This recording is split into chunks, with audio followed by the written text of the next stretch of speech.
This is Today.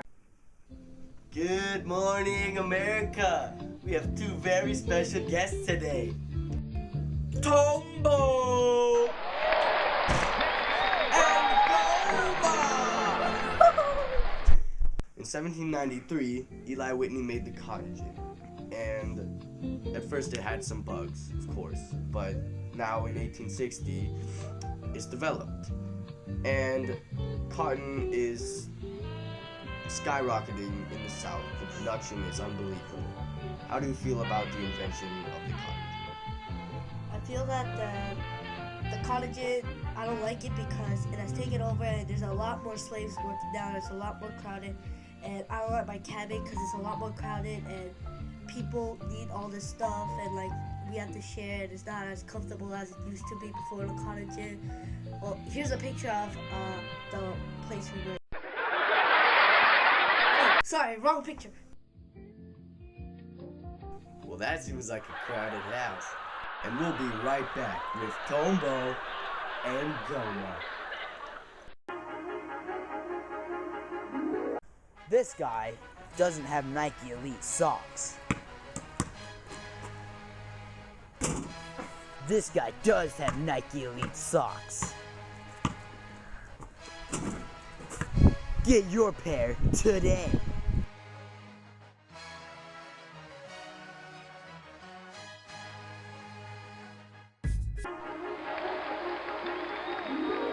And we're back with Tombo and Goma. So, Tombo, there's a lack of food in the southern community, and that's because cotton is taking over, and farmers, they want money, so they're getting into the cotton business, and that means that food is not being produced as much anymore. In a slave's perspective, how do you feel about having a lack of food, already having barely any?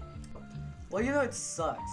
Slaves barely got food before the cotton gin, and now since farmers are switching to cotton production for the money, there's an overpopulation of slaves and an underpopulation of food.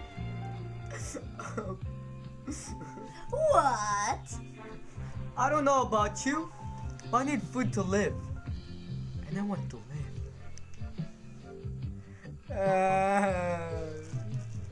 Well, we'll be right back.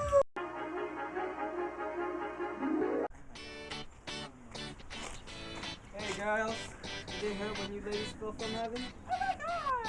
They're ugly! Sounds like he needs to use some Axe body spray.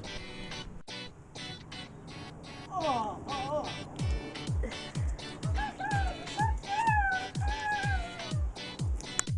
Axe body spray.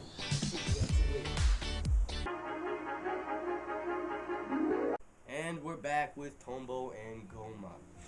So, there has been a lot of slaves being imported to your facility, and I guarantee that the slave owners are not gonna buy new cabins for you guys because they probably don't care that much about you. How do you feel about the overpopulation of slaves and the lack of living space? How do you feel about your living conditions? Well, the living thing conditions could be better. We live in wooden cabins and mostly it's fine, but when it rains, there are leaks through the roofs and it sucks. We have okay floors, and floors are just boards on dirt. It's better than just dirt, I guess. Yeah, it's terrible. We all live in a single room, so sometimes it gets a little claustrophobic. Our beds are made of straw and old rags. It isn't very comfortable. Our windows don't have glass, so bugs and weather can come in the windows easily. That's a drag, but we do have a fireplace, so I guess that's a plus. Pet Joust. You can ride him like a horse. He can fly. The prices are so low. Not $200, not $100, but $1,000. Whoa!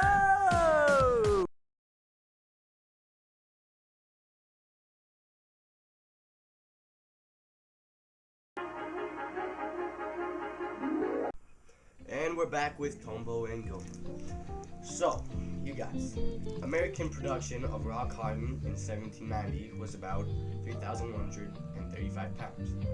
But over the next 70 years, it changed dramatically.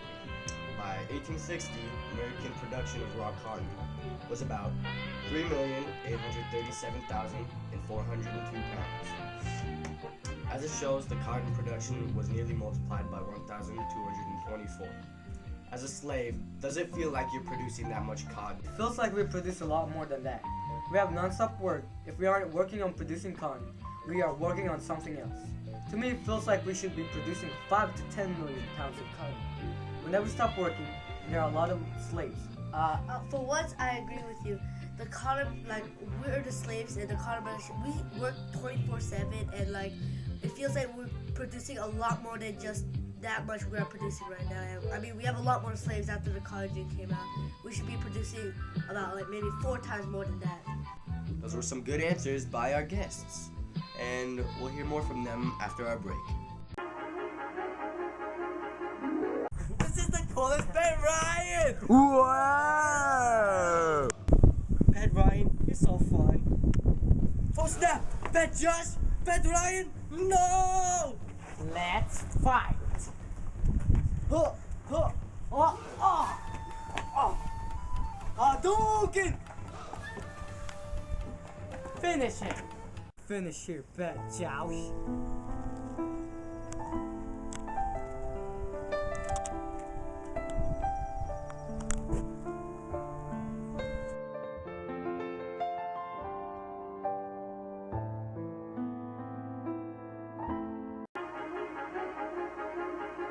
And we are back. We have a very special guest coming. He happens to be the slave owner of these 2 slaves. So let's give a warm welcome to our guest, Moby Dick! America! Gonna get out of my seat. So, Moby, you seem like you're a pretty successful man. Yes, this cotton gin invention has made all of us Southerners very wealthy. Yeah, combined, the raw cotton value is about 4 million That seems pounds, about right. right? So that probably gets you a lot of money. Yes. So what do you do with all this money? I mean, I know you probably spend some on slaves, and then you probably spend a lot on your house, your items, your food. But where does the excess money go? Well, I don't really spend much on slaves except for, you know, their little cabin might be like super rich. But Like damaged, like extremely damaged. yeah, like that. But other than that, I spend some on my wife, clothes, jewelry, Okay. get some cows and whatnot. Good husband, good fun. But you know, another thing I like to do with my money is I like to wipe my butt with the money after I take a dump. Well, can't say I've tried that, but pleasant experience? Yes. Yes. Okay, well, what do you think about your slave owner using money to wipe his butt instead of You paying for new selfish. cabins? That's dirty. But Boy, you get your Try that. that's our show. We'll see you next time on the Today Show.